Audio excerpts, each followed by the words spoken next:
Welcome to The Explainer. Today we're diving deep into a duel from Dreamweaver that is so much more than just a fight. It's really a masterclass in combat, metaphysics, and intuition. We're going to deconstruct how a mentor completely shatters a student's reliance on their powers to awaken something much, much deeper. And this one quote from the mentor, Tempus Roma, is pretty much the heart of this entire analysis. It's not just some casual advice, It's a serious warning, and it sets the stage for a brutal but absolutely vital lesson in strategy and survival. Okay, so to really get how this all unfolds, we're going to break this whole encounter down into 6 key stages. We'll follow the student, Mitsuki, as she's basically forced to throw out her old playbook and learn a completely new, intuitive way to fight. So we kick things off in the Crucible of Fire. Now, on the surface, this looks like a straightforward test, right? The student, Mitsuki, has to face her mentor, Tempus Roma, just to get used to the element of fire. But what if the real test has nothing to do with fire at all? Well, the lesson starts immediately. Tempus Roma just activates Mode Dragon. And this isn't just about a physical change. The source material specifically mentions this oppressive atmosphere that just weighs Mitsuki down. So this is a metaphysical assault. The rules of the battlefield are changing before a single punch is thrown. So, faced with this totally overwhelming presence, Mitsuki does what you'd expect. She falls back on her greatest strength. But this is the exact trap her mentor wanted her to fall into. Her go-to move, her absolute trump card, is this massive gravity attack that's designed to pin down pretty much anyone. And look, in almost any other fight, this would have been it. Game over. It's what she always relies on. And bam! Just like that, the problem becomes crystal clear. With one single command, Tempus Roma unleashes a perfect, absolute counter. We're not talking about resistance here. This is complete nullification. The entire foundation of Mitsuki's fighting style is just erased in an instant. You can just feel the whiplash here, right? On one side, you have what Mitsuki expected, total control, her opponent helpless. And on the other side, reality. She's left wide open, totally vulnerable, and completely thrown off her game. Her greatest strength just became her biggest liability. Okay, so her best power is gone, and her confidence is probably shattered. And now she has to face an even bigger problem, an enemy she can't see, can't hear, and can't perceive in any normal way. What Tempus Roma does next is just a masterclass in psychological and metaphysical warfare. She turns invisible. Her voice starts coming from everywhere at once, so your hearing is totally useless. She attacks from completely unpredictable angles using portals. Every single tactic is designed to make your senses totally unreliable. And get this, even Mitsuki's enhanced senses, her special zone perception that usually lets her feel everything happening around her, it's useless. This just proves that the lesson here isn't about countering one specific ability.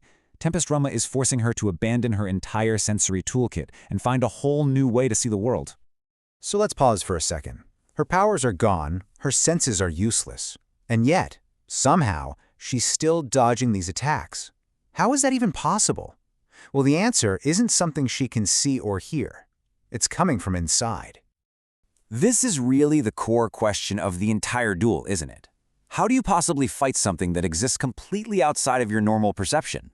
The answer, as Mitsuki is about to find out, is to stop looking out and start listening in.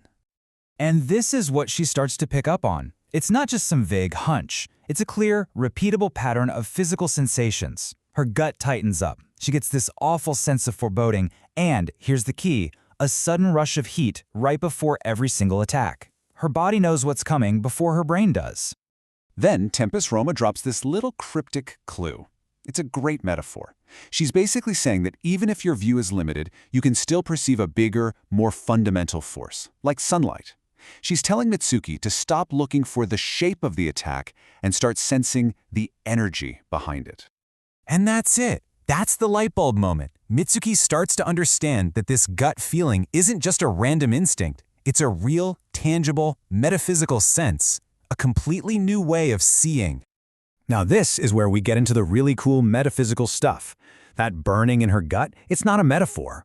The source material explains that her gut is literally the seat of the element of fire within her. Her intuition is her own internal fire resonating with the waves of heat coming off her mentor's attacks. She's not reacting to the fire blast, she's sensing the heat that comes before it. From there, she learns how to actually weaponize this new sense. It's a clear 4-step process. 1. Acknowledge that internal signal, that gut tightening. 2. Identify where it's coming from, those waves of heat. 3. Bond the two together. Let your body's fire connect to the attack's heat. And 4. Anticipate. You react to the heat wave before the blast even happens.